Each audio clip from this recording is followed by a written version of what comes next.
Vem pra cá, ao som dessa banda, nosso querido professor Felipe Santos.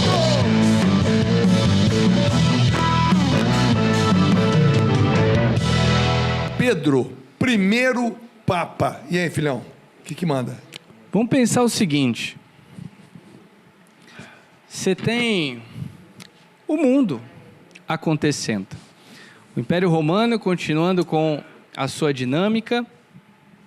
As pessoas à espera de um Salvador, à espera do Messias. Como será esse Messias? Você tem pistas, né, a respeito dele, sobre o que os profetas do Antigo Testamento estavam falando, mas só aquela sociedade de Israel estava esperando esse Messias.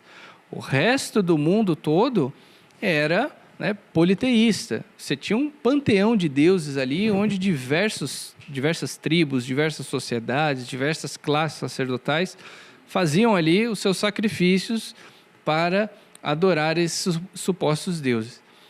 De repente, esse Messias, ele vem, mas ele vem de uma maneira completamente, né, inesperada. Cada um ali imaginava um guerrilheiro diferente, um soldado diferente, um combatente, né?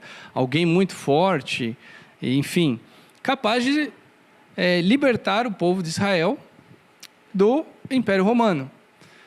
E, de repente, o plano de Deus, né, como sempre, é diferente do plano da humanidade. Totalmente não de acordo com a expectativa. Não de acordo com a expectativa.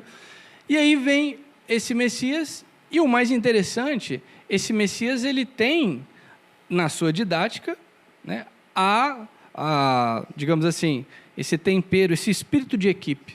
Ele não quer fazer sozinho, ele quer fazer a sua obra em conjunto com a sua criação.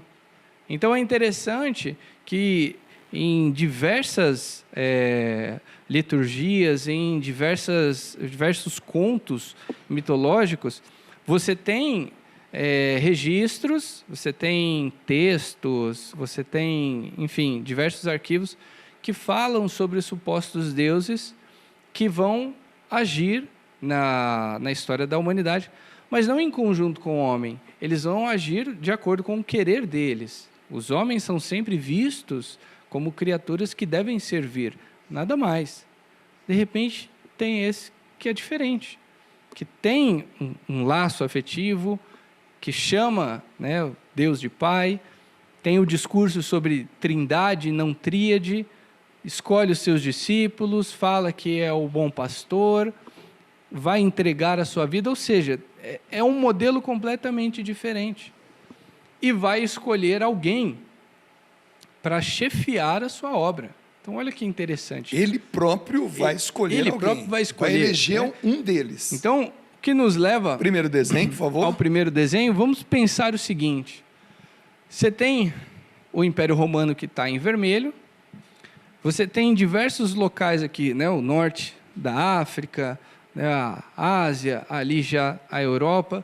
Imagina, cada um desses locais, o exército romano chegou, o exército romano conquistou, com diversas táticas militares, abriram rotas comerciais, construíram as vias romanas. Por essas vias passava ali dinheiro, escravo, documentos oficiais, o exército, alimentos, enfim, todo tipo de coisa. Nisso, estava acontecendo, nesse pedacinho, nesse corredorzinho, a grande novidade da humanidade. O Messias vem no tempo do imperador Augusto e vai começar a sua vida pública no tempo do imperador Tibérios. E aí, lá no extremo norte de Israel, na região da Galileia, ele vai começar a se mostrar e vai começar a recrutar os seus companheiros, os seus mais próximos. Podemos até próximo desenho, por favor. Desenho. E aí é interessante que ali nessa região do Mar da Galileia, por volta ali de 30, eu escrevi errado, tá? C é DC. E é interessante que nessa região Tem até um livro muito legal que a minha biblioteca católica lançou, que fala sobre Pedro. E o primeiro capítulo fala do pai dele. E é interessante que vai explicar a vida dos pescadores aqui na região da Galileia.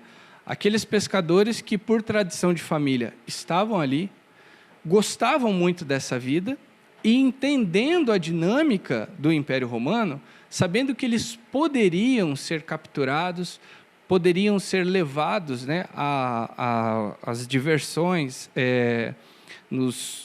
digamos assim, você tem o Coliseu, mas você tinha diversos outros teatros, você tinha diversos outros locais ali, em que você poderia, por divertimento da sociedade romana, ser executado, participar de uma luta de gladiadores.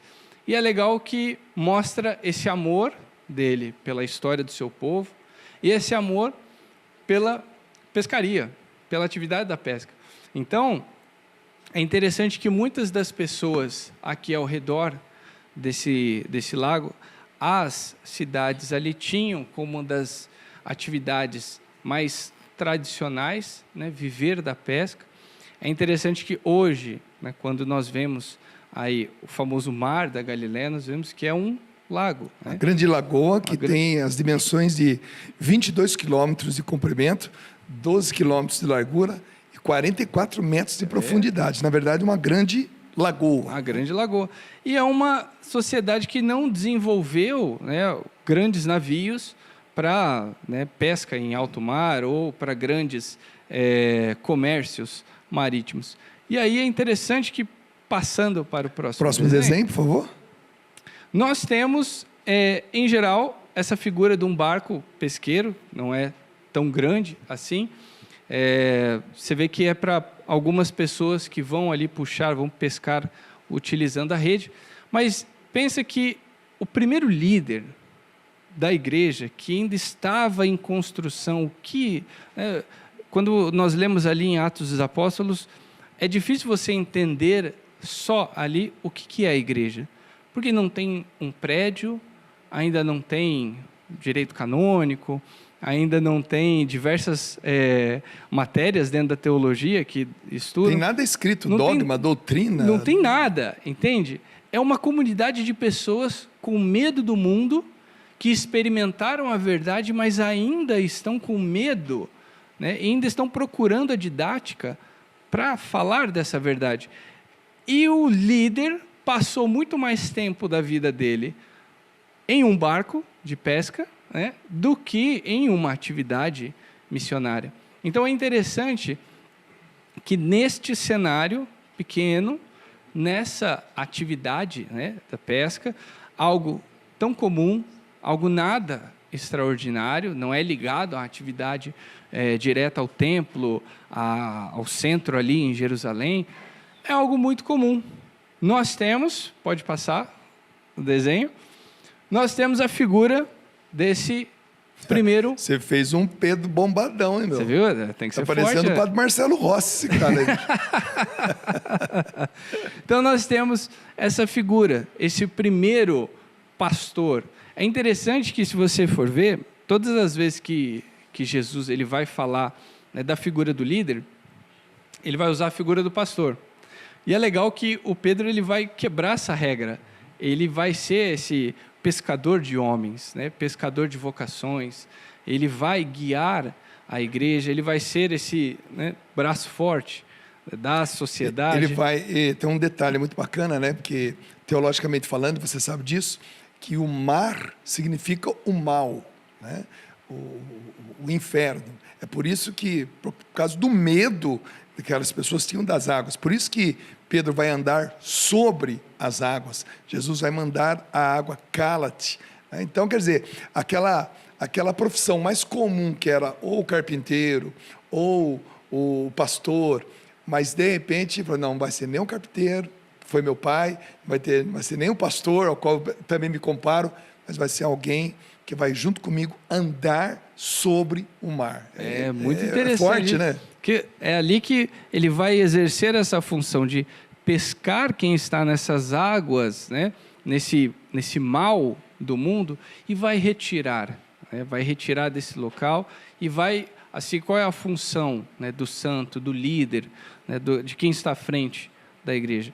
Assim como o peixe vai ser o alimento para as pessoas, o santo, ele é isso, é o alimento das vocações. Quantas vezes nós não estamos desanimados na nossa missão, mas é prestando atenção na vida de um santo que parece que essa chama, ela volta a acender. Então, o primeiro líder da igreja é interessante isso. Assim como Jesus ele faz essa opção por vir ao mundo simples, ele escolhe o seu primeiro líder, alguém simples. Um pescador, mas que agora vai deixar, né, de pescar somente ali os peixes, mas vai pescar almas, né, para esse reino de Deus que começa a ser descoberto pela sociedade. E graças a Deus hoje nós temos uma igreja mais estruturada, com mais ferramentas, mas só temos toda essa linda liturgia, só temos toda essa metodologia, essa didática, novas ferramentas de evangelização, porque lá atrás tivemos um cara que peitou, aceitou, foi dócil, né? Mesmo com os seus limites, ele aceitou a sua função e foi o nosso primeiro grande líder. E não por acaso nossa igreja se chama Católica Apostólica Romana, né? Porque católica, claro, porque significa que está presente no mundo todo. Apostólica porque veio de todos os apóstolos. Romana porque a sede, além, né, de estar em Roma, mas o martírio, né, de São Pedro e também de Paulo foi justamente em Roma. Então, ainda vai sair desse lugar calmo, tranquilo, sereno, que é o norte do país, lá na Galileia, e vai para a grande capital do mundo, e é lá que vai acontecer o martírio. É história. Aliás, o livro que nós estamos lendo, você está no finalzinho, eu estou no comecinho. Terminei hoje. Terminou hoje? Terminei hoje. Jesus de Nazaré é um livro escrito pelo Papa Bento XVI. Você pode encontrar na minha livraria católica, minha biblioteca católica, melhor dizendo. É um livro maravilhoso. Acho que todos nós que evangelizamos precisaríamos ler esse livro. Eu estou no início dele, já nas primeiras páginas. Felipe concluiu hoje, mas é fantástico, né? Maravilhoso. Escrito maravilhoso. por Bento XVI. Galera, beleza, entrou com rock and roll, sai com rock and roll, foi mais um Café Bolinho.